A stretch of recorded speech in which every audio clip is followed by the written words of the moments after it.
Maya-maya pa, ipinatawag ni Kuya ang pinakakinikilig sa lahat na si Maymay. Kuya! Hello po, Kuya! Ang puso mo.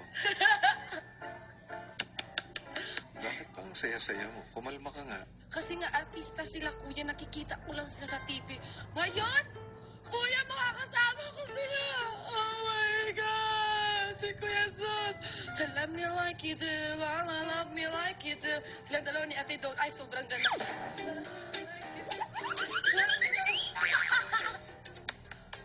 Kuya, hindi ako makapokus. Patay na.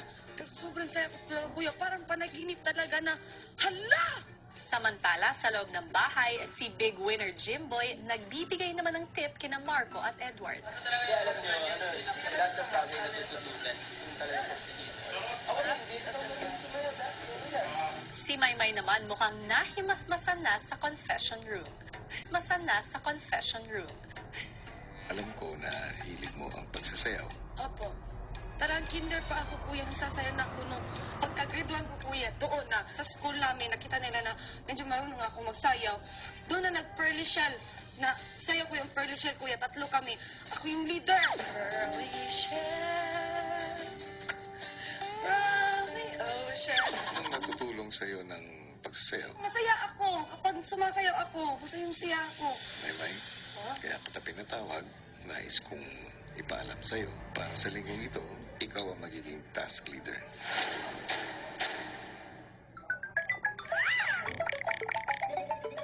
Pagbalik nila sa bahay, si Maymay mukhang bitin pa sa pagsasayaw. Kaya naman, Request kasi si Maymay.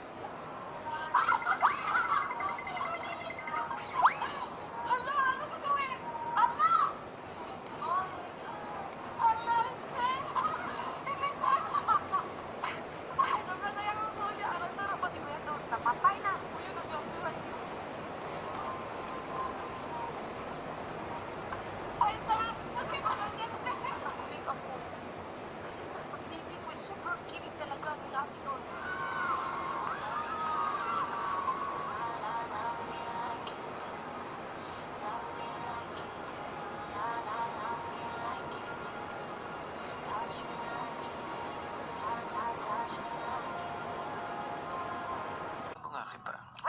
Bakit ka ba mahilig sa mga artista?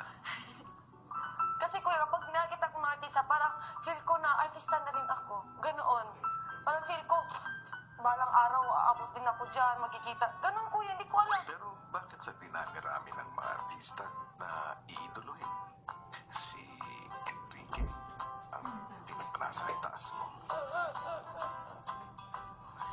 Si Enrique kuya talaga yun. Kasi nga, second year high school pa nga ako kuya. Hindi pa siya sikat nun kuya. Minahal ko na. Ay! Char! Yung first concert niya ko yung oha. Kaya mo ba to? Oha. Hindi siya nagbago hanggang sa sumikat na talaga siya ngayon. Yun po kuya. Kaya parang ko pa rin siya inudulo kuya.